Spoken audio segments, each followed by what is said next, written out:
हम सब हेल्थी रहना चाहते हैं। हेल्थी प्लैनेट पर ही हम फ्लरिश कर सकते हैं।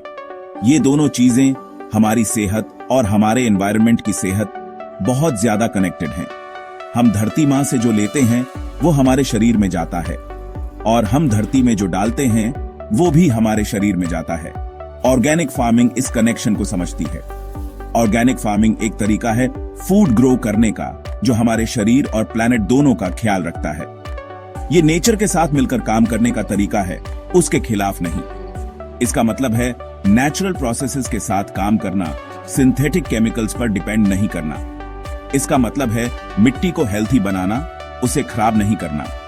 Organic farming long term health के बारे में है, हमारे परिवारों की, हमारे कम्युनिटीज की और हमारी दुनिया की।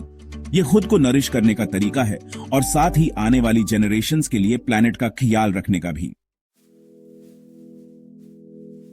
मिट्टी जिंदा होती है। ये सिर्फ मिट्टी नहीं है, ये एक कॉम्प्लेक्स इकोसिस्टम है जिसमें बिलियंस ऑफ माइक्रो ऑर्गेनिजम्स रहते हैं।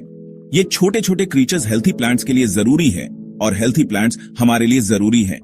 ऑर्गेनिक फार्मिंग मिट्टी को पोषण देती है। सिंथेटिक फर्टिलाइजर्स यूज करने की बजाय ऑर्गेनिक फार्मर्स कंपोस्ट और कवर क्रॉप्स यूज करते हैं। ये मिट्टी में न्यूट्रिएंट्स वापस डालता है और बेनिफिशियल माइक्रोब्स को ग्रो करने में हेल्प करता है। हेल्थी मिट्टी पानी को अच्छी तरह होल्ड करती है, जिससे इरोजन और रन ऑफ कम होता है। ये एक जायंट स्पॉन्ज की तरह काम करती है।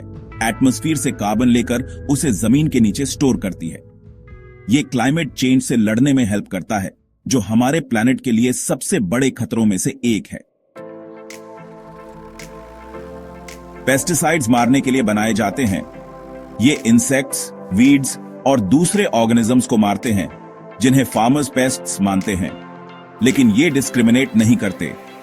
पेस्टिसाइड रेजिड्यूज हमारे खाने पर रह सकते हैं और टाइम के साथ इन केमिकल्स के एक्सपोजर से हमारी हेल्थ को नुकसान हो सकता है।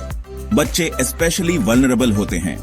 ऑर्गेनिक फूड खाना इन पोटेंशियली हार्मफुल सब्सटेंसेस के एक्सपोजर को कम करने का एक तरीका है। जब हम ऑर्गेनिक चूज करते हैं तो हम नेचर के डिफेंसेस से उगाया हुआ खाना चूज करते हैं, सिंथेटिक पॉइजन से नहीं। इसका मतलब है हमारे परिवारों के लिए pure, fresh food, pesticide residues की चिंता के बिना। सेक्शन 4, कुदरत के ए मेल। ऑर्गेनिक फार्म्स बायोडाइवर्सिटी के लिए हेवंस होते हैं। सिंथेटिक पेस्टिसाइड्स अवॉइड करके organic farming beneficial insects, birds और दूसरे वाइल्ड लाइफ को थ्राइव करने देती है। ये क्रीचर्स इकोसिस्टम में एक वाइटल रोल प्ले करते हैं। बर्ड्स नेचुरली पेस्ट पॉपुलेशंस को कंट्रोल करते हैं। बीज हमारे क्रॉप्स को पॉलिनेट करते हैं, जिससे अच्छी हार्वेस्ट होती है। ऑर्गेनिक फार्म्स अपनी डाइवर्स प्लांटिंग्स और नेचुरल हैबिटेट्स के साथ इस डेलिकेट बैलेंस को मेंटेन करने में हेल्प करते हैं। इस नेचुरल हार्मनी से सबको फायदा होता है। ये फार्मर्स के लिए एक हेल्थियर एनवायरनमेंट, वाइल्ड लाइफ के लिए एक हेल्थियर इकोसिस्टम और हमारे लिए एंजॉय करने के लिए हेल्थियर फूड क्रिएट करता है। सेक्शन 5, एक सस्टेनेबल फ्यूचर। हमारा करंट फूड सिस्टम अनसस्टेनेबल है।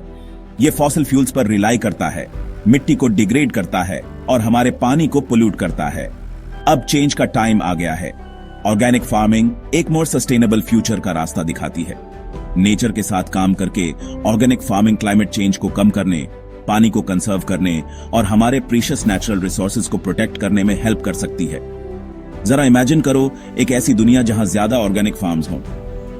इमेजिन करो जिंदगी से भरे फील्ड्स, हार्मफुल केमिकल से फ्री फूड और एक बैलेंस्ड प्लैनेट।